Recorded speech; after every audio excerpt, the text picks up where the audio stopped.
안녕하십니까? FT 기본기 기록하기입니다. 먼저 학습 목표 살펴봅니다. 첫 번째, 퍼실리테이션에서 적용할 수 있는 효율적인 기록 방법에 대해 알아보고 이해한다.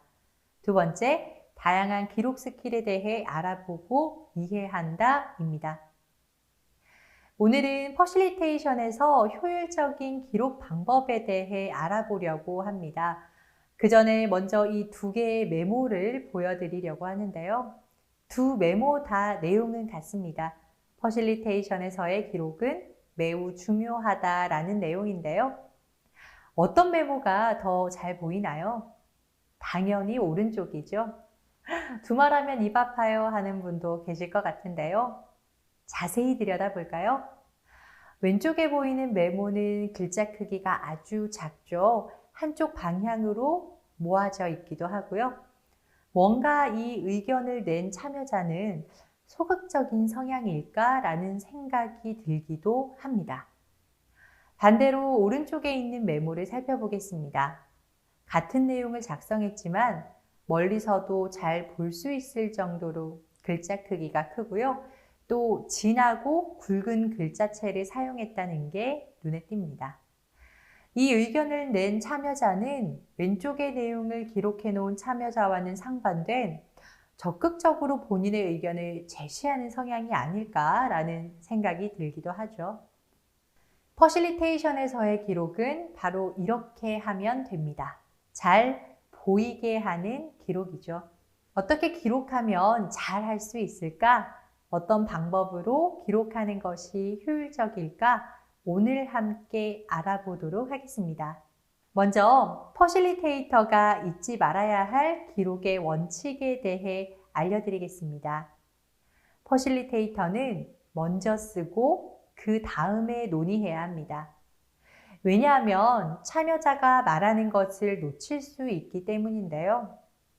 퍼실리테이터는 경청을 통해 참여자의 발언에 귀 기울여야 하고 내용이 주제와 어긋나거나 또는 한 참여자가 발언권을 독점하는 경우가 생길 수도 있기 때문에 적절한 타이밍에 맞추어 기록한 내용을 요약하기도 하고 또 바꿔 말하기도 하면서 주제에 맞게 활동이 잘 진행될 수 있도록 해야 합니다. 참여자들의 논의가 계속되다가 다음 단계로 넘어갈 때 퍼실리테이터가 그 내용들을 한 번에 기록하려 한다면 간혹 잊지 말아야 할 중요한 내용을 놓치는 경우가 발생하기도 하는데요. 먼저 적고 그 다음에 궁금증이 있거나 이해되지 않는 부분은 그 이후에 질문하는 습관을 들이는 게 좋습니다. 다음으로는 참여자가 말한 내용을 기록하는 건데요. 퍼실리테이터가 이해한 대로 기록하는 것이 아니라 참여자가 말하는 내용을 그대로 기록하는 겁니다.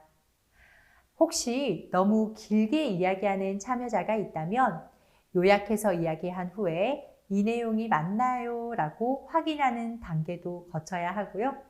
그렇지 않다면 축약을 요청하는 방법도 있습니다. 세 번째는 기록을 위한 질문을 해야 합니다. 참여자의 말을 처음부터 끝까지 토시 하나 빼놓지 않고 적기란 너무 어렵죠. 사실 불가능하다고 해도 과언이 아닌데요. 참여자가 말하는 것이 무엇인지 기록한 후에는 꼭 확인을 해야 합니다. 그래서 퍼실리테이터가 작성한 기록 내용이 참여자가 말한 의도와 다르다면 질문을 통해서 수정하고 또 보완되어야 하는 것도 잊어서는 안 되겠죠. 마지막으로 내용을 기록할 프레임이나 그래픽 활용은 사전 기획 단계에서 생각해야 하고요. 혹시 모를 변수가 발생할 수도 있기 때문에 상황에 맞게 활용하는 것이 중요하다라고 할 수 있겠습니다. 참여자들이 자유롭게 담벼락에 작성하듯 기록할 수 있는 도구를 활용할 수도 있고요. 또 어떤 순간은 자유롭게 기록된 내용을 정리해야 하는 활동이 있을 수도 있습니다.